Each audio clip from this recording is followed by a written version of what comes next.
April 6th, 2012. It's my client's Independence Day. Her name, Charlotte. That's the day she decided she would no longer be subject to her husband's daily abuse. She packed an overnight bag, hid it in the trunk of her car, and drove away like she was going to work. She went into hiding for 2.5 years. My name is Charlene Quint, and I have the privilege of serving as a family attorney, the author of a comprehensive book on abuse, and the facilitator of support groups for victims of domestic abuse.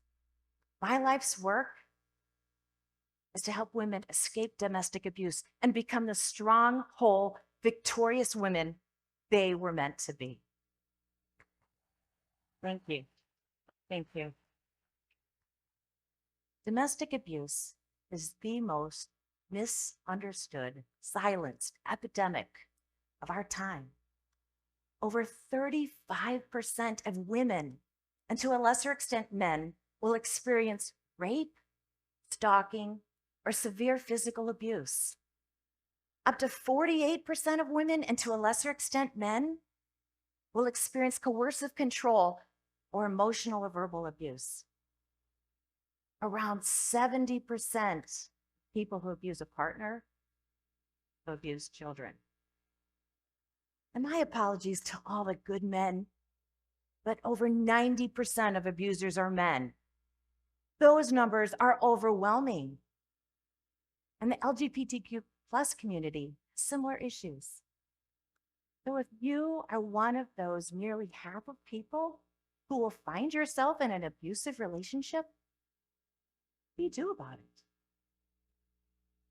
So many people don't even recognize that they're in an abusive situation.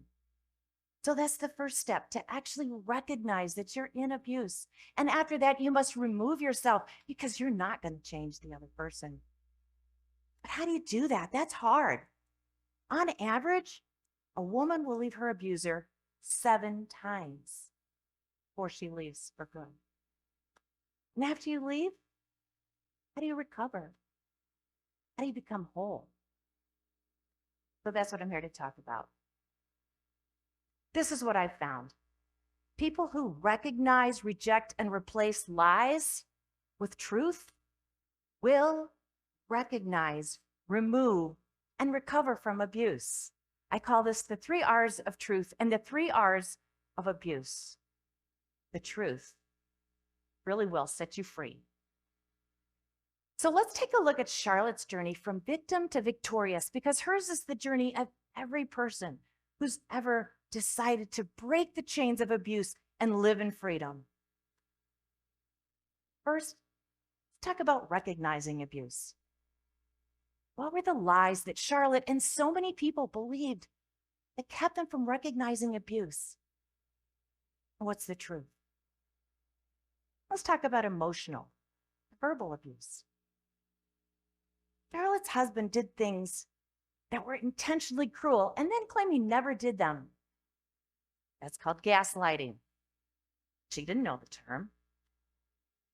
He accused her of things he was guilty of himself, like lying, being vindictive. That's called projection. But she didn't know that term either. He threatened hundreds of times to divorce her. He raged at the drop of a hat. He lied. He never wanted to resolve a conflict. He only wanted to win. He never admitted he was wrong. He always blamed somebody else. He had no empathy for others, as he was extremely selfish and entitled. So what were the lies? Charlotte thought abuse was only hitting. And here's the truth. Abuse is about power and control.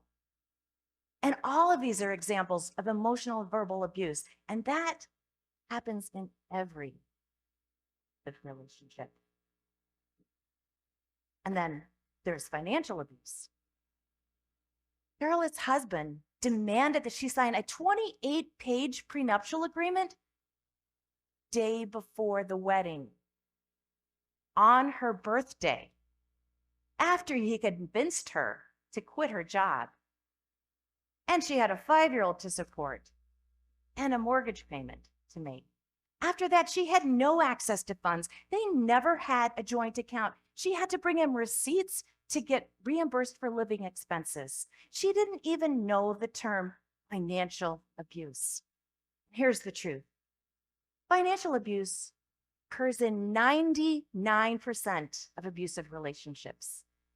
In healthy marriages, spouses treat each other as equal partners with equal decision-making, with access to resources. Now, not against prenuptial agreements, but you don't do it so one side is under duress. Money is power. Abusers know that. We need to know it too. And then there's physical abuse. Charlotte's husband dumped her out of the car in Chicago, 35 miles from home at 2 a.m. after a company Christmas party with only an evening gown on. She had no cash, no cell phone, no credit cards, no coat. She walked miles in the snow to find a place that was open. They let her use the phone so she could call a cab, make it home. The next morning, her husband acted nothing had happened. They never spoke of it. When she was pregnant and in labor, instead of taking her to the hospital, he put her in the back of the car and he went shopping for a new TV, a new VCR, new floor tiles, turning a 10-minute trip to the hospital into a 3-hour ride. One of my clients had to give birth at home because her husband refused to take her to the hospital. What were the lies? Again, they thought abuse was only hitting, but here's the truth.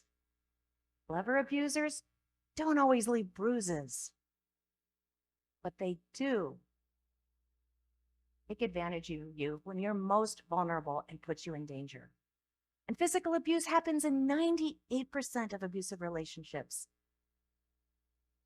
And what about spiritual abuse? Who even knows about that? Whenever Charlotte respectfully asked her husband to modify his behavior, he played the church card. You have to forgive and forget. You can't hold the past against me. God hates divorce. Real love means staying married no matter what. She never even heard of spiritual abuse. Here's the truth. Spiritual abuse happens when anybody twists your scriptures or your faith to justify abuse and keep you there. And then there's sexual abuse. Charlotte's husband demanded sex and badgered her until he got it. He became addicted to porn and he recreated the scenes in his porn movies. He tied her to the bedposts with belts. He took videos, photographs. He humiliated and degraded her. She felt like a prostitute. He demanded sex when her dad died, when they had a massive house fire, when she was late for work. When she respectfully declined, he raged at her. I can have sex with anyone I want, anytime I want, anyhow I want. Here's the truth. Marital rape is real. Sexual assault happens in 68% of abusive relationships, and 80% of the time, it's repeated again and again and again. When Charlotte respectfully asked her husband of 20 years to get counseling, he mocked her. It can't be that bad. It was that bad. You would have left 10 years ago.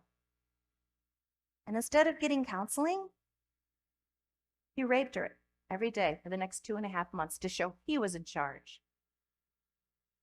Till the day she left. That was the final straw. So when Charlotte finally recognized, rejected, and replaced lies with truth, she recognized that she was in an abusive relationship and she had to do something. The next step to freedom is to remove yourself What were the lies that Charlotte and so many people believed about leaving? What's the truth? Charlotte had asked her husband to get counseling, and she prayed for him for a change of his heart for 20 years. So what were the lies?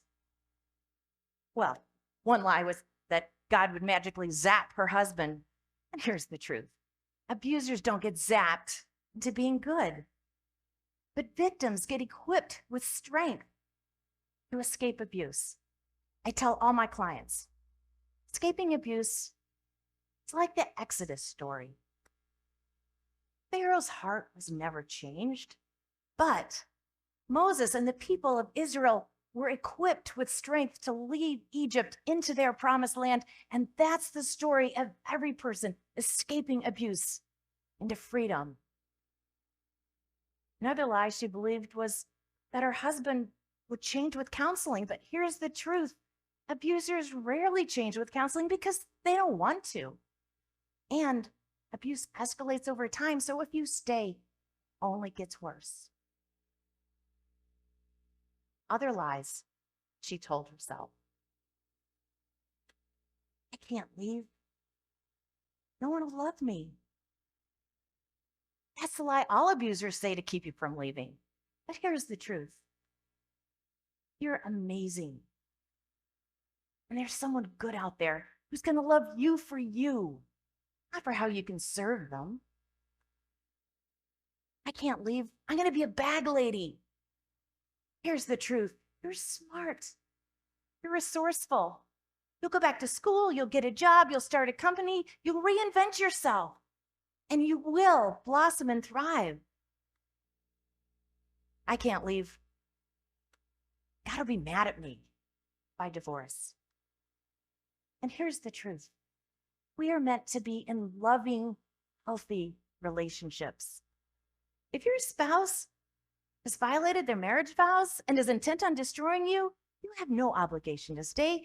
That's not even a marriage. I can't leave. My marriage books tell me if I do X, Y, and Z, my husband will change. Here's the truth. Marriage books do not apply to abusive marriages. Books about abuse apply to abusive marriages. Taking advice from a marriage book while you're in abuse is like taking aspirin and expecting it to cure cancer. And finally, I can't leave. I got to stay for the kids. But here's the truth. Kids learn abuse from their parents. Boys raised in abusive homes are 10 times more likely to become an abuser, and girls are 6 times more likely to choose an abusive partner. And it gets handed down from generation to generation until someone finally stands up and says, it stops with me. So when Charlotte finally recognized, rejected, and replaced lies with truth, she was able to remove herself and leave that abusive marriage. The truth had set her free. But that's not the end of the story. Every person needs to recover and heal to become the person they were designed to be. So what were the lies that Charlotte and so many people believed about recovery? And what's the truth? Charlotte told herself, I'll never be healed and whole. I'm ugly. I'm unlovable. Those are lies her abuser told her. But here's the truth. Your abuser is a liar. His opinion doesn't count. You will be healed and whole when you make that your top priority. Let me remind you who you are. You're wonderful. You're amazing. One of a kind, meant to give this world something no one else can give. That's the opinion counts. Another lie she told herself. I'm a good person. I should try to be friends with my ex. Here's the truth. To heal, you must have no contact with an abuser, or as little contact as possible if you have kids together. Contact with an abuser is like a razor blade against a finger. Every time that razor blade touches your finger, it's going to cut you. Another lie she told herself is, people are going to support me. After all, I'm the victim here. He's the abuser. Unfortunately, the truth is the vast majority support the abuser. Why? Because he knows your relationships are important to you, especially kids. So he's started a smear campaign to turn them against you. He's played the victim. He's lied, and he's out to destroy you. So be prepared to upgrade your friends. Usually kids come around when they realize that you're the healthy one. Abuser's not. And finally, she believed, I have no purpose. What am I even alive? And here's the truth. You have a mission as long as you are on this planet. Mark Twain once said, the two most important days in your life are the day that you're born and the day you find out why. So search your soul and find your mission. When Charlotte finally recognized, rejected, and replaced lies with truth, she was able to recover and heal. And today she is strong and whole and victorious. And she remarried a good, kind man who loves and appreciates her. You see, he had gone through abuse too, and healed each other. The truth set them both free. I've found that people who recognize and remove and recover from abuse are world changers in their promised land. They go back to college. They get their master's. They get their doctorate degree. They start their own companies. They start non-profits for abuse survivors, become teachers and counselors and lawyers, and they find real love. So this is what I know from years of working with clients. When you recognize, remove, reject lies, replace them with truth, you will recognize, remove, and recover from abuse. So, what do we do now? There's a ton of steps to getting free. But it starts with two. One, believe you can be free. And two, call your local domestic violence organization or the national hotline because they have the resources and the experts and the counselors to help you to freedom. The truth will set you free. Your promised land is waiting for you. Thank you.